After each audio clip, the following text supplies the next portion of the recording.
ঐতিহ্যবাহী সোনারগাঁও উপজেলার মোগরাপাড়া চৌরাস্তায় নতুন খাবারের গন্তব্য হিসেবে ইশাখা রয়্যাল বাফেট আনুষ্ঠানিকভাবে যাত্রা শুরু করেছে। শুক্রবার সন্ধ্যা ৭টায় প্রতিষ্ঠানটির শুভ উদ্বোধনের আয়োজন করা হয়। ইউনিটে দেশি ও বিদেশি মিলিয়ে ১০০-র বেশি ভিন্ন স্বাদের খাবার বাফেট পদ্ধতিতে পরিবেশন করা হচ্ছে। এর মধ্যে রয়েছে দেশীয় ঐতিহ্যবাহী খাবার, চাইনিজ, থাই, কন্টিনেন্টাল, কাবাব, গ্রিল আইটেম, স্যুপ, সালাদ, ডেজার্ট এবং শিশুদের জন্য বিশেষ মেনু। ইশাখা রয়্যাল বাফেট নারায়ণগঞ্জ জেলার সোনারগাঁও মোগরাপাড়া চৌরাস্তা সংলগ্ন ঢাকা-চট্টগ্রাম মহাসড়কের পাশে শাহাবুদ্দিন শপিং মলের দ্বিতীয় তলায় অবস্থিত। সহজ যোগাযোগ ব্যবস্থা ও পর্যাপ্ত পার্কিং সুবিধা থাকায় এটি সব শ্রেণী পেশার মানুষের জন্য আকর্ষণীয় হয়ে উঠেছে। কর্তৃপক্ষ জানান, স্বাস্থ্যসম্মত পরিবেশে মানসম্মত ও সুস্বাদু খাবার পরিবেশনই তাদের প্রধান লক্ষ্য। পরিবার, বন্ধু-বান্ধব এবং বিভিন্ন সামাজিক আয়োজনের জন্য বাফেটটি একটি আদর্শ স্থান হিসেবে গড়ে তোলা হয়েছে।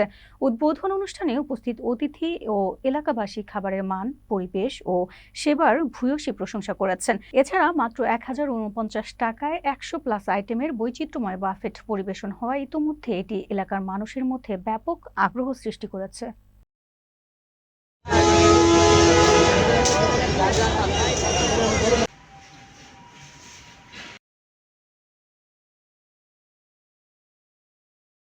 যারা আসলে ফুডি আছে, খাবার প্রেমী যারা আছে, তো বিভিন্ন খাবারের স্বাদ নিতে কিন্তু আপনার বহুদূর জার্নি করে ঢাকায় যেতে হয়।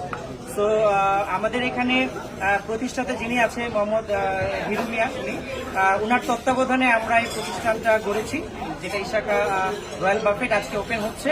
তো আমাদের এখানে আপনি যে ধরনের খাবার চান, চাইনিজ, ইটালিয়ান, কন্টিনেন্টাল, থাই, ইন্ডিয়ান এবং আমাদের সবথেকে বৈশিষ্ট্যময় খাবার হচ্ছে অ্যারাবিয়ান খাবার, যেটা বাংলাদেশে এর আগে কোনো বাফেটে লঞ্চ করেনি, যেটা আমরা লঞ্চ করেছি। এছাড়াও আরো অনেক ফ্যান্সি আইটেম আছে।